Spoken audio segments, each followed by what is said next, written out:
Assalamualaikum warahmatullahi wabarakatuh. Yang kami hormati dosen pengampu mata kuliah pengembangan kepribadian guru, juga kawan-kawan kami kelas PAI 6A yang kami cintai dan kami banggakan. Alhamdulillahirrabbilalamin. Allahumma salli ala sayyidina Muhammad wa ala ali sayyidina Muhammad. Rabbi zidna ilman warzuqna fahman birahmatika ya arhamar rahimin. Amma ba'du. Pertama-tama kita panjatkan puji beserta syukur kehadirat Allah Subhanahu wa taala yang alhamdulillah pada kesempatan kali ini kelompok 11 akan memaparkan materi mengenai implikasi kepribadian guru terhadap profesi guru. Salawat beserta salam senantiasa kita curahkan, kita limpahkan kepada junjungan kita semua, yakni Nabi besar Muhammad Shallallahu Alaihi Wasallam. Baik kawan-kawanku semua, di sini saya tidak sendiri. Saya ditemani dengan kawan-kawan presenter saya, yaitu diantaranya ada Asri Nur Aisyah dan juga ada Aulia Salsabila Firdatun, dan saya pribadi Abdul Hasan Al-Aziz sebagai moderator untuk memandu diskusi pada kesempatan kali ini.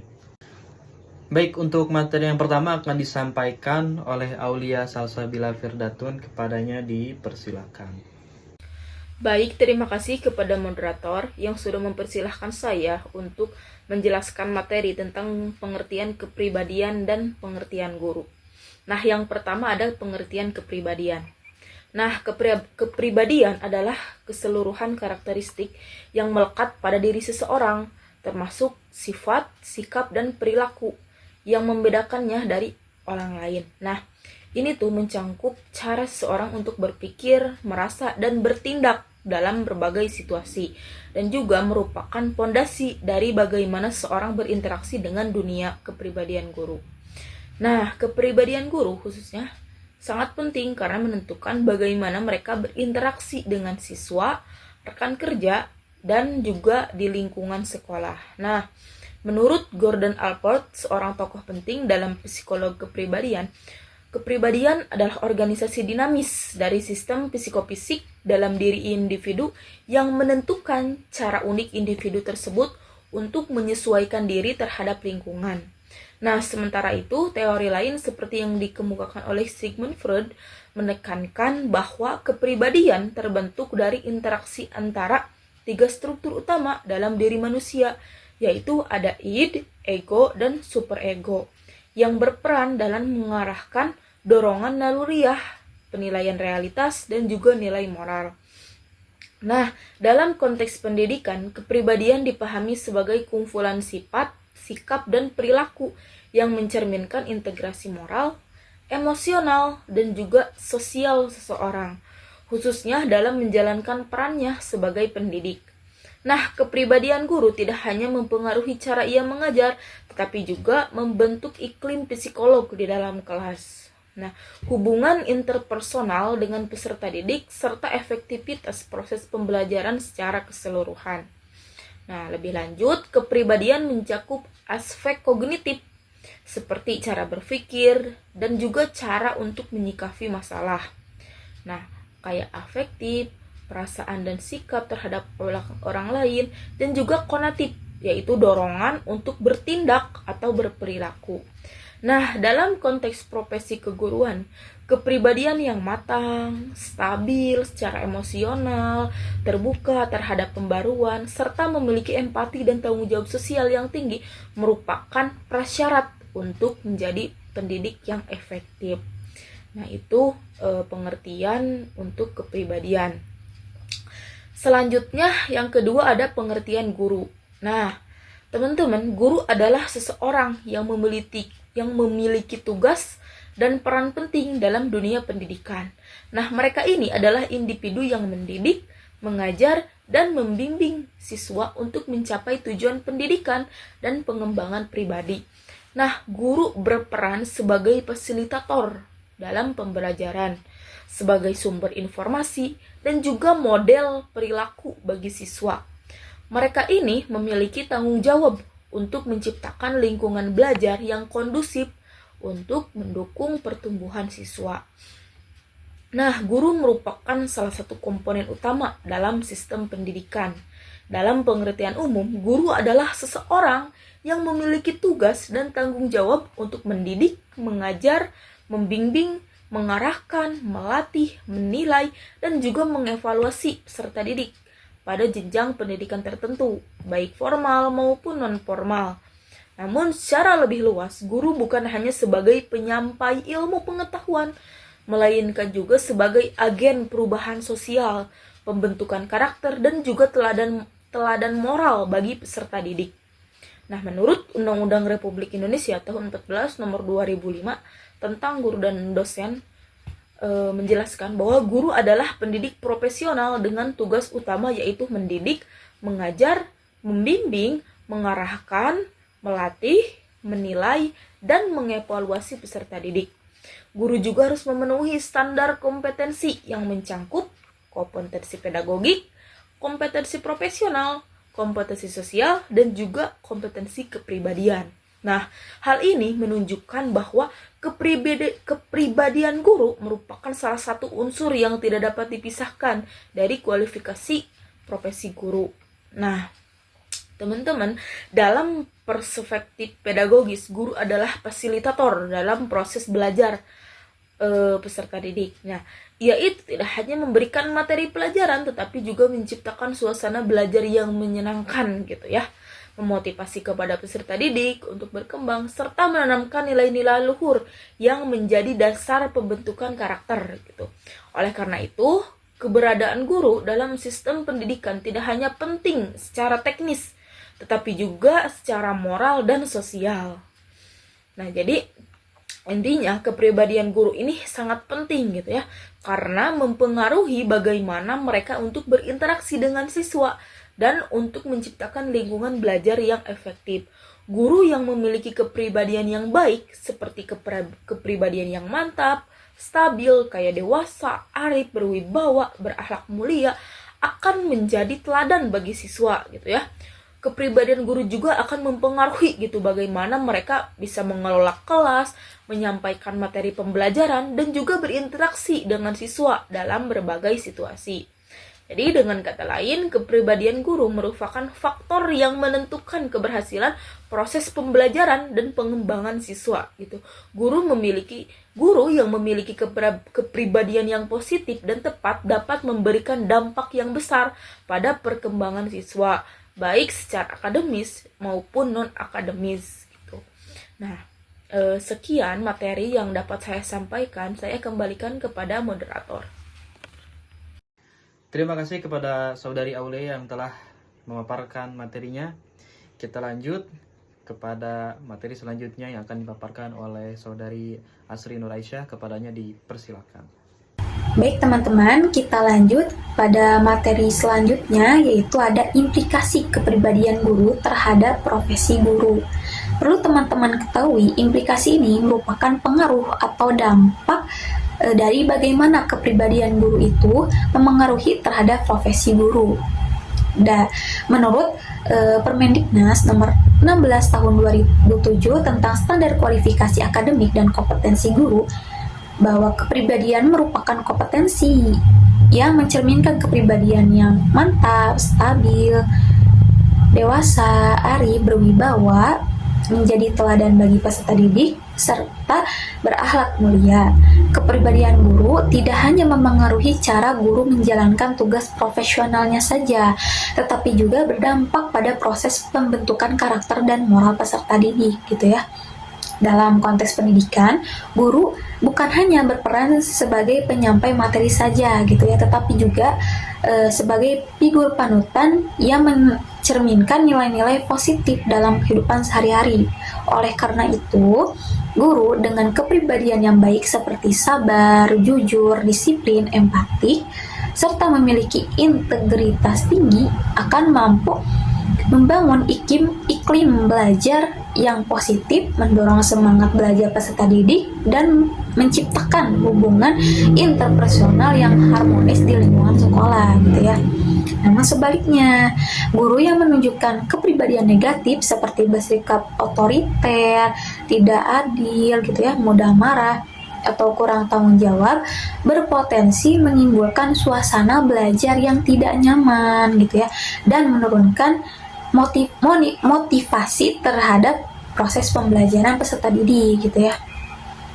Nah, dalam era modern saat ini, gitu ya, yang semakin kompleks, guru dituntut untuk tidak hanya menjadi pengajar saja, akan tetapi juga mampu memimpin pembelajaran atau instructional leader yang inspiratif gitu ya. Tuntutan tersebut hanya dapat dipenuhi apabila guru memiliki kepribadian yang kuat dan matang. Nah, di sini teman-teman ada pun beberapa implikasi kepribadian guru terhadap profesi guru. Ada 6 ya. Yang pertama yaitu ada implikasi terhadap proses pembelajaran, yang kedua ada implikasi terhadap pembentukan karakter peserta didik, yang ketiga ada implikasi terhadap hubungan interpersonal di lingkungan sekolah, yang keempat ada implikasi terhadap citra dan martabat profesi guru, yang kelima ada implikasi terhadap kemampuan mengelola kelas, dan yang terakhir atau yang keenam ini yaitu implikasi terhadap kemampuan menghadapi masalah dan tantangan. Nah, adapun implikasi yang pertama yaitu implikasi terhadap proses pembelajaran. Kepribadian guru yang positif seperti sabar, ramah, gitu ya, terbuka dan adil berperan besar dalam menciptakan suasana kelas yang kondusif. Guru dengan kepribadian yang menyenangkan akan lebih mudah diterima siswa, sehingga proses komunikasi dalam pembelajaran itu berlangsung lebih efektif gitu ya. Hal ini akan mendorong keterlibatan aktif siswa dan dapat meningkatkan hasil belajar mereka gitu ya. Adapun implikasi yang kedua yaitu implikasi terhadap pembentukan karakter peserta didik. Guru merupakan figur teladan bagi siswa. Kepribadian guru menjadi model perilaku yang ditiru oleh peserta didik baik secara sadar maupun tidak. Guru yang jujur, bertanggung jawab, dan disiplin secara tidak langsung menanamkan nilai-nilai karakter yang serupa pada peserta didik gitu ya. Yang ketiga ada implikasi terhadap hubungan interpersonal di lingkungan sekolah.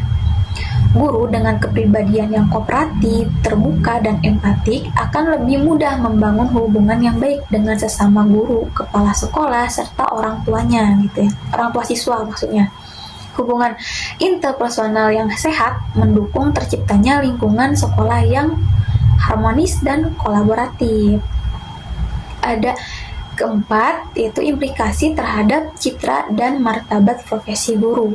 Kepribadian guru dapat memengaruhi persepsi masyarakat terhadap profesi guru.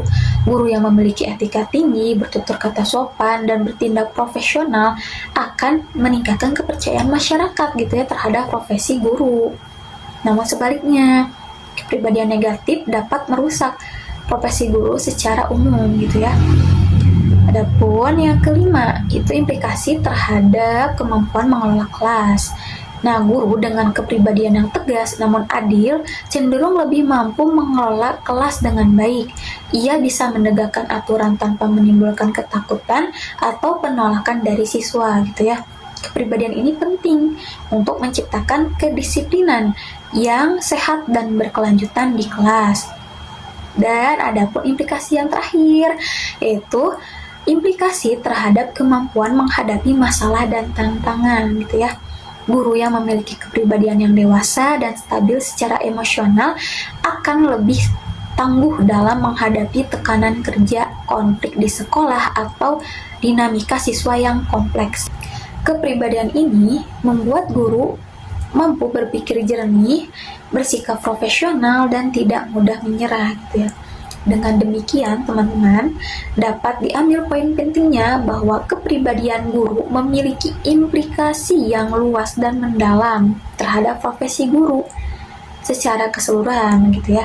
Kepribadian bukanlah aspek tambahan, melainkan inti dari keberhasilan seorang guru dalam membentuk generasi yang cerdas secara intelektual, emosional, dan moral. Tanpa kepribadian yang baik, kompetensi pedagogik dan profesional tidak akan dapat dijalankan secara optimal gitu ya. Karena nilai-nilai pendidikan sejatinya ditanamkan melalui keteladanan dan hubungan manusiawi yang hangat antara guru dan siswa. Cukup sekian yang bisa saya dapat sampaikan. Semoga teman-teman dapat memahaminya. Terima kasih. Terima kasih kepada Saudari Asri yang telah memaparkan materinya yang begitu jelas. Dan kita beranjak ke materi terakhir, yaitu yang akan dipaparkan oleh saya pribadi terkait isu-isu kontemporer mengenai pendidikan.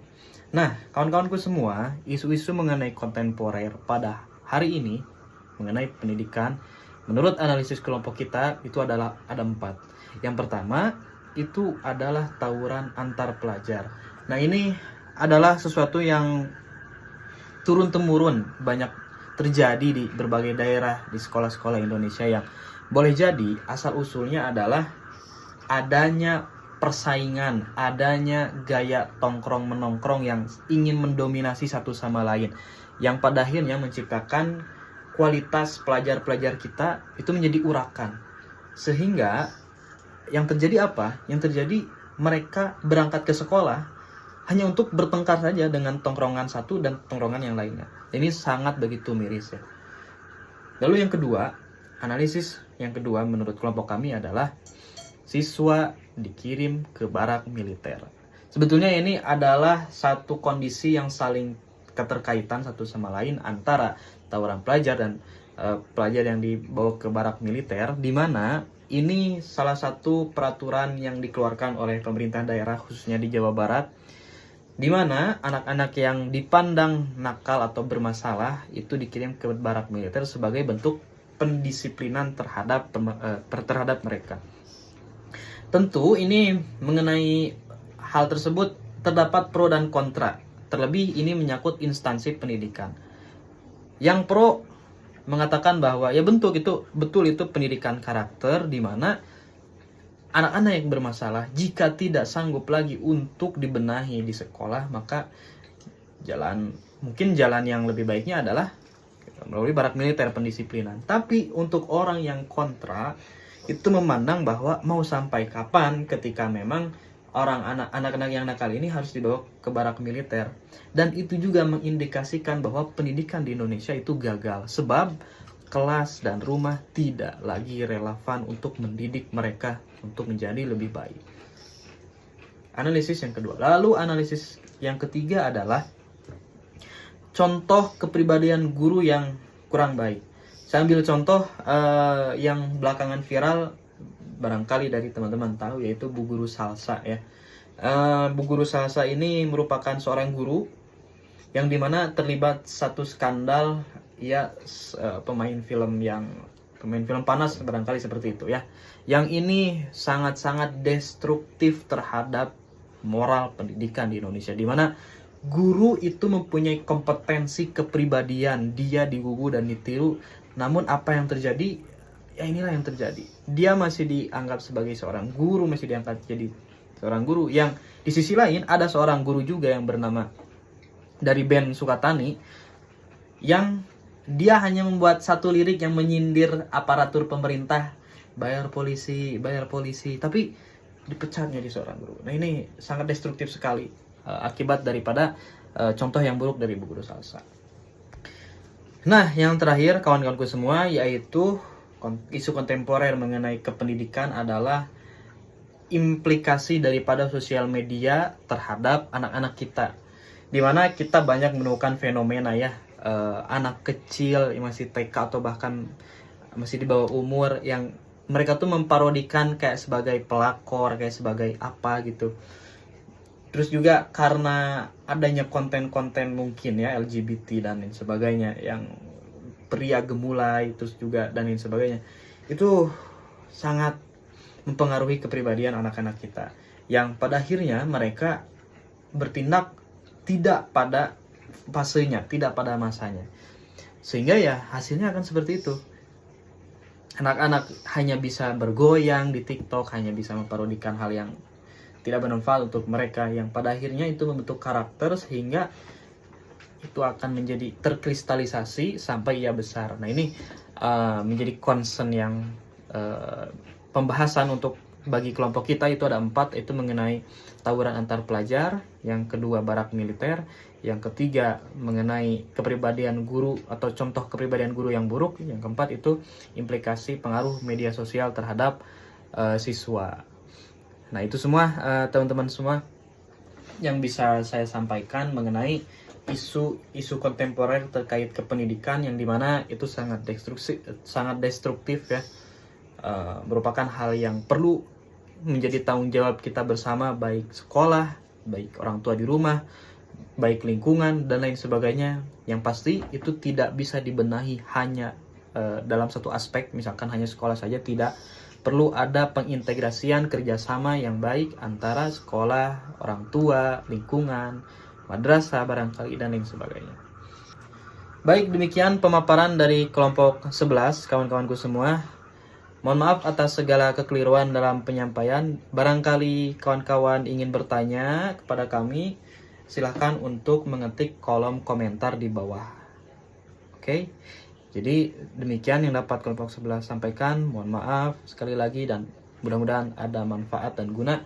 Terima kasih. Assalamualaikum warahmatullahi wabarakatuh.